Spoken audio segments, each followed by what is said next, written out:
Where were we?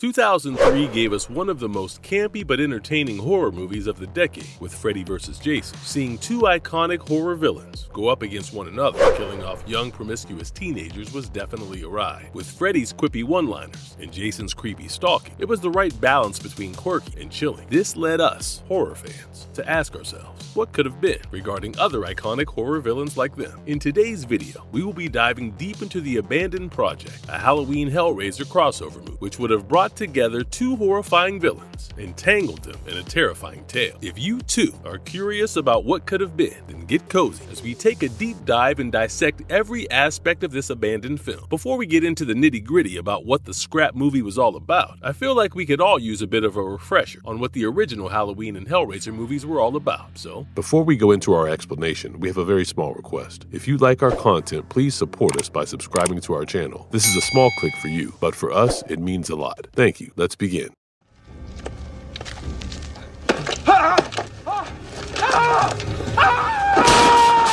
What's Halloween franchise all about? The Halloween franchise is one of the most iconic pieces when it comes to the whole slasher era of the horror genre. John Carpenter decided to make a low-budget indie film, working around a very simple concept. There is a young boy who murders his teen sister on the night of Halloween, and eventually, 15 years down the road, the boy, now a man, escapes from the mental health institution and goes on a killing spree that he left unfinished back in the day. With his expert guidance, iconic soundtrack, and fantastic cinematography, the Halloween franchise was born. Other than giving us this franchise that spanned over 13 films, considering all the reboots, revamps, and everything else, this series gave us a lot of characters to root for. Jamie Lee Curtis, as the virginal, smart, resilient, and to a degree, resourceful final girl, is iconic. The way she used a hanger to hurt Michael when he stalked her up the house has to be my favorite scene. I never thought that could be used as a weapon in a home invasion scenario, and seeing just how quickly she was able to fight back and figure out how to use a seemingly mundane object, which is definitely not a weapon as a weapon, was so interesting. While yes, Texas Chainsaw Massacre and Black Christmas, two more iconic horror movies, did do the final girl trope there, thanks to Jamie Lee Curtis's amazing and heart-wrenching portrayal of Laurie Strode. She kind of glorified the final girl trope, and we see the similarities between her and the final girls of recent horror movies. The final girl is smarter than the boys, someone who dresses up in sort of shabby clothes, and unlike others, she has this chaste virtue, which gives her a sort of immunity against the very anti-premarital sex slasher, and Jamie Lee Curtis embodied all of these tropes and gave us some more. She gave us this fierce girl in the first movie, who was not going to go down just because a killer was walking behind her at all times. And when the reboot came, we saw Laurie Strode go up against Michael in the most gung-ho way imaginable, and I love that for her, of course. We also have Dr. Loomis, played by Donald Pleasance. He is just a delight to watch on the screen. I love the scene where Dr. Loomis sees that all the patients of the mental hospital are just out and about doing whatever, and still, that does not strike a chord, and he gets out of the car to open the hospital gate, giving Michael a chance to get on top of the car, get rid of the nurse, and effectively Grand Theft Auto the car. Not only that, Loomis is a certified jerk to kids. When he sees a bunch of kids daring each other to touch the door of the Myers family house, Dr. Loomis straight up teases them from the bushes until they run away. Just why, Loomis? Why must you treat children like that? Other than the headstrong Laurie and the absolutely bonkers Dr. Loomis, we have the spec Michael. While it is true that our silent stalker is a bit too unbelievable to be effective to a degree, there is no denying that he is absolutely terrifying. The first movie remains iconic, even after so many years, because of its generally creepy nature. The way this movie is shot in a suburban area makes the viewers uncomfortable in the right way, making them wonder if something like this could happen to them. While in hindsight, seeing the shots of teens getting it on from Michael's perspective can be considered a bit too pervy. There is no denying that the shots of Michael stalking the unsuspecting neighborhood on the night of Halloween, with children running about, are definitely memorable. The casual, almost self-assured way he walks to whoever he wants dead after observing them for a while is so eerie. This is why Halloween is such a well-loved franchise, despite all the retcons and timelines introduced over the years.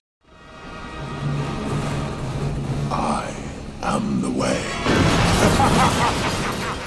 What's Hellraiser franchise all about? When it comes to Clive Barker's Hellraiser franchise, you have to understand the time when the books were released. Clive Barker published the Books of Blood, where he weaved the stories together with gore and sex, with a sprinkle of sadomasochism, and as you know, sex sells. So the book garnered quite a fan following. This led to him considering directing a movie based on a story like this. However, the studios that he approached made it clear that they wanted a story which would be cheap, but still dramatic enough to get the attention of the public so that they could make the money back. Nothing personal, simply business. You feel me? So this led to Clive Barker joining hands with Christopher Figg, who was willing to give $1 million, and together they started on the story. The story was supposed to be a simple one. One house, 4 main characters, and then all hell breaks loose. Given Clive Barker was very fascinated with puzzle boxes since his childhood, he decided to incorporate that into the mix. And that gave us the erotic and yet kinda domestic story of Frank, Larry, Julia, and Christy Cotton. Larry is a nice guy who knows that he and Julia have issues, but he is hopeful that eventually they will be able to fix their problems. However, Julia, on the other hand, has had an affair with Frank, Larry's brother, pretty quickly into their marriage, and that is the only one she wants. Frank, on the other hand, is a man who simply takes whatever he wants. He only cares about himself and his self-gratification. He heard about this particular puzzle box, which promises people who solve it ultimate pleasures, but he becomes hell-bent on finding it. At the beginning of the movie, he does find it and gets ripped to shreds, only for a mysterious person to show up and unsolve the puzzle box, removing every sign of Frank and whatever religious things he was doing in the attic of the house. When Larry, Julia, and Christy move into the house, Larry accidentally cuts his hand on a nail, and his blood ends up reviving Frank, who somehow managed to escape from whatever dimension the puzzle box was supposed to take him. Julia is not much interested in the move until she finds Frank's belongings, which lead her to the attic, and dun dun dun, she finds the scraggly old corpse version of Frank. Even though he is all ooey gooey, Julia is so devoted to him that she goes out of her way to start helping Frank reanimate and become whole again, because right now he is just, well, bones. And you can't bone bones unless you are like a necrophiliac, which I do not know if Julia is or isn't in the movie, given how much she desires the skinless bacon version of Frank. Anyway, this leads to Julia going out every day, seducing unsuspecting men and bringing them to the attic, slowly letting Frank reconstruct himself. When she brings the third guy, she is noticed by Christy, who follows her up to the attic. She sees the bloodied man and her sleazy Uncle Frank, who is now more muscled up than the last time we saw him. She is obviously freaked out, and Frank does the most creepy predator walk you can imagine, which makes Christy even more freaked out. Eventually, she grabs LeMarchand's box, and seeing how Frank reacts to that, she throws it out the window, distracting him just enough to escape from the house. She picks it up from the sidewalk and runs even further, but everything gets to her, and she passes out. When she wakes up in the hospital, she finally solves the puzzle box, giving us a glimpse of the engineer, this two-headed, weird worm-like creature who charges at her. She quickly closes that portal, only for another portal to open, and out comes our iconic Cenobites. Originally, the Cenobite with his entire face covered in pins was named as the lead Cenobite, as you will see in the credits, but fans love this iconic villain so much that they gave him the name we know him by, Pinhead. Along with him, we get the chattering Cenobite, Butterball Cenobite, and an unnamed female Cenobite. The suggestive leather outfits and the gorish looks of each of these characters immediately became a hit for the fans. Barker was inspired to make these characters after he visited New York S&M clubs, where he saw people get pierced for fun, and he realized how sexual pleasure and pain are intertwined in these types of acts, cashing in on that concept of pleasure and pain being together as one. The Cenobites are introduced as demons for some and angels for others. They simply desire carnal pleasure. Christy, our superb final girl, figures out that Frank had slipped away from them and decides to strike a deal with these mysterious creatures, and off she goes to save her gullible father. However, by the time she comes home, she is late. Frank had killed Larry and taken over his identity, but she does not know that. She goes to the attic and sees this flayed corpse. She assumes it to be Frank's, goes downstairs, but the Cenobites are not deceived. Since sleazy Frank cannot keep it in his pants, he makes sexual advances towards his niece, who obviously rejects him. He gets pissed off and accidentally ends up shanking Julia while he was trying to kill Christy to complete his rejuvenation process. Christy runs up to the attic, horrified, to realize that the body she is seeing there is her father's and Frank, this egotistical maniac, is all about. Yeah,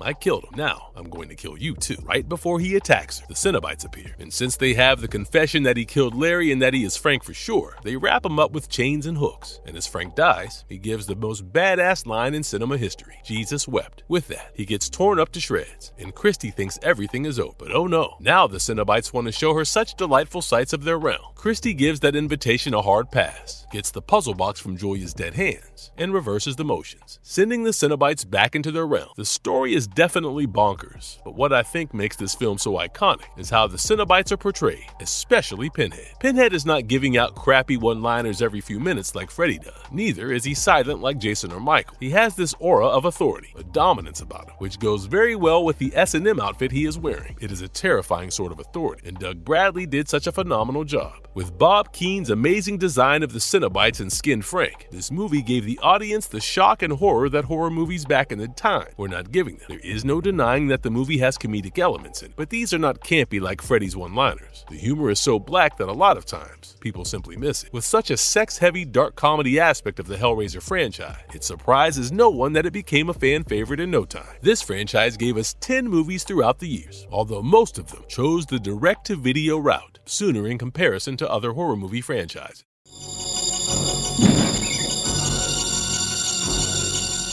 You solved the box. We came. Now you must come with us. What was the plot of the Hellraiser Halloween crossover movie? On one hand, we have a killer who loves killing teenagers who just cannot keep it in their pants, while on the other hand, we have beings from another dimension who want you to indulge in carnal pleasure, except their standards are skewed. These two are quite an unlikely match, but there could be a good story if people worked on it, right? Well, that is what filmmaker Dave Parker decided. While Freddy vs. Jason was in production hell for quite a while, the crossover got a lot of hype in the horror community, and Dave Parker wanted to bring it back. In his movie Halloween, yes, Halloween, there would be Michael Myers, who would get possessed by Samhain, a demon from hell. And since Samhain escaped, the ones to bring him back would be the iconic Cenobites. Eventually, in the end, Michael Myers, too, would become a Cenobite, just like the rest. This is the short version that Dave Parker came up with, as he fleshed out the story more, hopefully not following Frank's rejuvenation process. The end product came out a bit like this. There will be a trick-or-treating flashback in the beginning. Michael would be going to someone's house for some candy, and instead of candy, he would get the puzzle. Given Michael seems pretty meh about everything happening around him, car crashes or dead bodies alike, it is kind of in his character to take the puzzle box and go away. Then Michael plays around with it, and eventually he opens it. Out of this comes the Lord of the Dead, aka Samhain, and he decides to take Michael as his vessel. This whole vessel business is what led to Michael murdering his sister, because it is not actually Michael killing her, it is Samhain. It is explained that Samhain is still present in his body, and that is why he is still a serial killer. After this very expository flashback, we return to present time. Now people are in the Myers house, not to plan chat or have sex. They are here to destroy the house. Fantastic. I don't see how this can go wrong anywhere. They find the box hidden inside a wall, and of course, they mess around with it, eventually solving it, leading to both Michael and Pinhead being drawn to the house. Once there, Michael and Pinhead get into a battle, throwing their best moves at each other. So just imagine a very slowly walking Michael being wrapped up in hooks and chains while he keeps walking. Eventually, the final act would take place in hell, because why not? I mean, we fans are not gonna watch the crossover movie for its plot. We are watching to see the two horror icons duke it out, and definitely, hell is a much better place for that. No matter how stupid and crazy this story sounds, at the end of the day, it would be an enjoyable watch. I mean, I quite like the story personally, and so did the production house. The story was pitched 8 years before the Freddy vs. Jason movie, and yet, the movie was not accepted because Dimension Films executives thought that Halloween would bomb at the box office. Doug Bradley actually did talk about the whole crossover in an interview with Your Move magazine. He said that he was very interested in this crossover, and the idea was pitched twice with 2 different scripts, but they were rejected. After Freddy and Jason's success, the production house changed their opinion about the crossover because, clearly, there was a market. Bradley was excited to return to his hellish role, and even Clive Barker was open to it. There were rumors that Barker would work on the script, and John Carpenter would be the one to direct the movie, which, let's be honest, would have rocked the entire horror world. In the Halloween 25 Years of Terror documentary, it was confirmed by Barker that he and Carpenter were going to be working on this film together, but the film never happened. So now, the question is,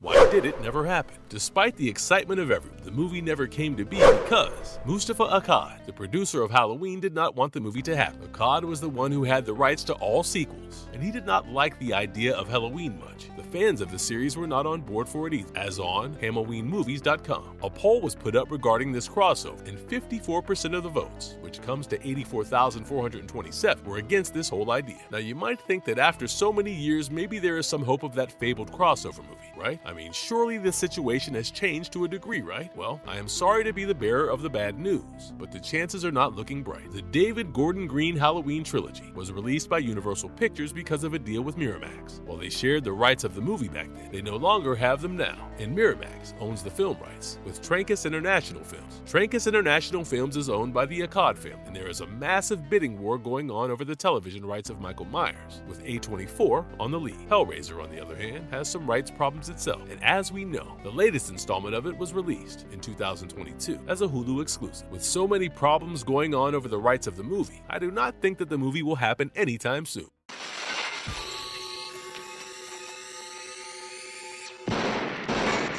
Marvelous verdict. We all know that crossover movies with horror villains set the campiness to its maximum level, whether you were looking at Freddy vs. Jason or Sadako vs. Kayoko. Despite the cringe and camp and flabbergasting storyline, there is no denying that watching two horror villains fight it out is certainly enjoyable. As a horror fan who enjoys a good amount of cheesiness, I would not be opposed to it if this movie comes out, anime or live action version alike. Let us know in the comments what you feel about the potential crossover and if you want it to happen or not. And I will see you all next time. And if you liked our content, don't forget to leave a like and subscribe to us if you haven't already. Have a good one and be safe. Thanks, everyone.